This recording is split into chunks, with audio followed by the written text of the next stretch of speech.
Nadhani JKT wameanzia walipoishia. Ukirejea kwenye mchezo wao dhidi ya Police Tanzania ambao ulichezwa Arusha, waliconcede mabao mawili. Shida ambao wako nayo JKT Tanzania, wanacheza open game sana. Mara nyingi wanapokutana na timu yoyote huwa wanacheza kwenye aina moja ya uchezaji. Walivyocheza dhidi ya Police Tanzania ndo ambavyo wamecheza na Yanga. Sasa wanapocheza na timu aina ya Yanga ambayo ina wachezaji kimsingi wana ubora kuliko JKT Tanzania, kuna uwezekano mkubwa wa kuadhibu. Na kama uliangalia first half tu ilitosha kwa Yanga kupata mabao matatu. Kitu gani unakiona kwa JKT Tanzania? Mechi ya kwanza hawajafanya vizuri, mechi ya pili pia hawajafanya vizuri, hata hii mechi ya tatu na yenyewe. Nadhani Ahmad Ally ana kitu cha kurudi cha kufanya kwenye uwanja wa mazoezi. Kwa bahati mbaya kwake msimu huu kila mechi ambayo amecheza alikuwa ana concede bao. Mchezo wa kwanza dhidi ya TRA aliconcede bao. Mchezo wa pili dhidi ya Police Tanzania akaconcede mabao mawili.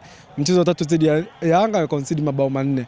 Umeona hiyo trend ya mabao inavyoenda. Graph imeanza 1, 2 leo 4 na mchezo unaofuata hatujui anacheza na nani, lakini ni mchezo ambao anatakiwa achukue tahadhari kwa namna ambavyo backline yake inacheza, namna ambavyo wanacheza open game. Kama atashindwa kufanya marekebisho kwenye eneo especially eneo la backline, kuna uwezekano pia wa kuconcede bao kwenye mchezo unaokuja. Kwa Mwalimu Ahmad ana kitu cha kufanya kwenye uwanja wa mazoezi kuboresha timu yake.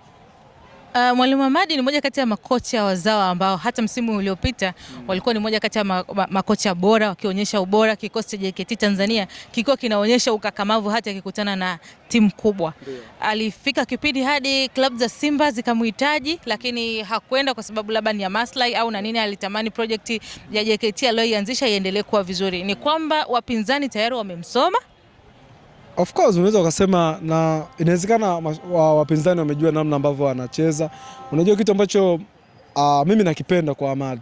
Ahmad ni kocha ambaye anaamini kwenye philosophy yake. Anaamini timu yake inatakiwa icheze, itengeneze nafasi, ifanye build up kutokea nyuma, isogee kwenye eneo la midfield, isogee kwenye eneo la mwisho la uwanja, itengeneze nafasi nyingi. Na ndivyo ambavyo alifanya hivyo akiwa Prison, alifanya hivyo akiwa JKT misimu iliyopita. Kwa hiyo tafsiri yake ni mwalimu ambaye anaamini kwenye kile ambacho anakifanya.